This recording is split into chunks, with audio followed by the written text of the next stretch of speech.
The Call from the Dark, Part 1. Daniel Carter drove down the empty road, his fingers tightening around the steering wheel. The fog clung to the trees like ghostly fingers, swirling in his headlights. His breath felt shallow. Every instinct screamed at him to turn around, to forget what had happened last night, but he couldn't.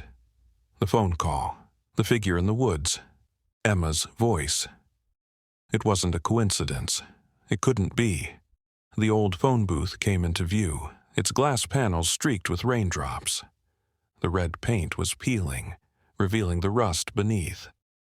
It looked ancient, out of place, as if time had abandoned it here.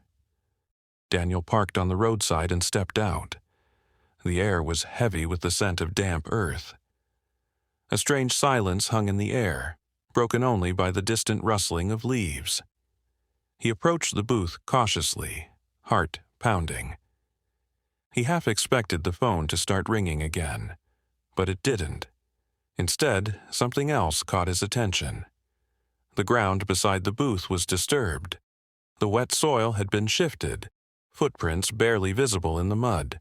Small footprints. A child's. A chill crawled up his spine. He crouched down, touching the prints. The edges were sharp, fresh. Someone had been here. His gaze lifted toward the trees. The forest loomed before him, dark and impenetrable.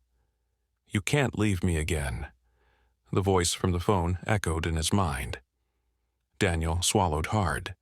He had left once before, all those years ago, left Emma behind. But what if she had never truly left this place? His phone vibrated in his pocket, making him jump. He fumbled it out, relief washing over him when he saw a familiar name. Alex Monroe, his best friend. A detective. Someone who had always told him to stop chasing ghosts. Daniel answered. "Alex. Jesus, Dan, I've been calling you all morning.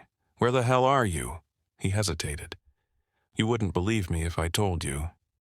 A sigh on the other end. "Try me," Daniel exhaled.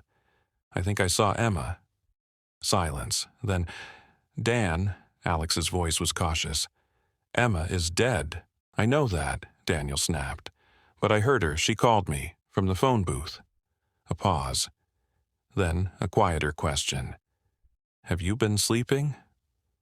Daniel clenched his jaw. He knew how this sounded, but he wasn't crazy. "I need you to trust me," he said. "Something's happening here." Alex sighed. "Where are you?" Daniel glanced at the forest. Back in Silverwood, near the place where she disappeared. Shit. That single word carried years of history, of pain they had both tried to bury. "I'll be there in a few hours," Alex said. "Don't do anything stupid." The call ended. Daniel slid his phone back into his pocket, staring at the forest. He should wait for Alex. But then, a soft sound, barely a whisper. "Daniel." His blood turned to ice. It came from the woods, from the darkness ahead, from the place where she had vanished. Daniel took a slow step forward, then another. The trees swallowed him whole.